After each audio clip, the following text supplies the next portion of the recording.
هو الذی جعل لکم الارض ذلولا، بہت اچھی آیت ہے اور بہت اچھا تصور ہے۔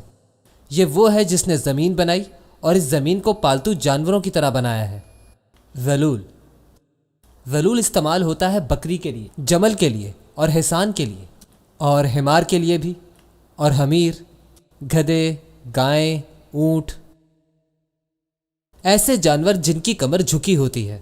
ذلول، ذلل، اس کے اصل معنی ہے کہ بوجھ سے جھکا ہوا، اور ذلیل کے معنی یہ ہیں کہ بہت سارے بوجھ کی وجہ سے کسی کو دبا دینا۔ ذلہ، اس کے معنی ہے جھکے ہوئے لوگ۔ ذلہ کے دوسرے معنی ہیں آگے بڑھنا، قدم اٹھانا۔ اگر آپ نے غلط قدم اٹھایا تو پاؤں مڑ جائے گا اور آپ بینڈ ہو جائیں گے اور آپ گر بھی سکتے ہیں، ٹھیک ہے؟ تو جانوروں کی کمر اس لیے ایسی ہوتی ہے تاکہ سوار ہونے والا آرام سے بیٹھ جائے، آرام سے بیٹھ جائے۔ اللہ کہتا ہے کہ اس نے زمین جو بنائی وہ ذلول کی طرح بنائی ہے، یعنی پالتو جانوروں کی کمر کی طرح، جیسے کہ گھوڑا ہے۔ ایسی نہیں کہ آپ اس پر بیٹھیں اور پریشان ہی رہیں۔ یہ جانور، یہ زمین آپ کے لیے اللہ تعالیٰ نے آرام دہ بنائی ہے تاکہ اس میں آپ کے لیے آسانیاں پیدا ہوں، زمین آپ کے ساتھ اچھا برتاؤ کرے۔ فمشو فی مناکبہا، تم اس کے کندھوں پر بیٹھ کر چلو، کھیلو اس کے کندھوں پر بیٹھ کر۔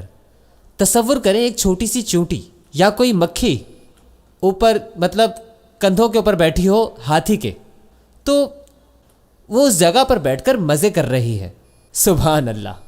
اللہ کہتا ہے کہ یہ زمین اس نے بالکل پالتو جانور کی طرح تخلیق کی ہے، اور تم اس کے درمیان، یعنی اس کا دوسرا مطلب ہے کہ تم اس کے کناروں پر چلو، زمین کے کناروں کے بیچ میں چلو۔ ذلول ایک پالتو جانور ہے اور اللہ نے اس سے تشبیہ دی ہے۔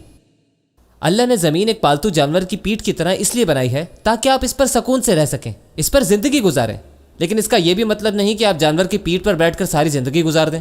کیا گہری بات ہے نا۔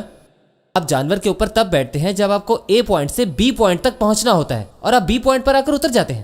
آپ اس زمین کے اوپر جیسے آپ ایک جانور پر بیٹھے ہیں اور آپ ایک سفر میں ہیں، آپ اس پر سوار ہوتے ہیں اور منزل پر آ کر اتر جاتے ہیں، یعنی آپ مر گئے ہیں۔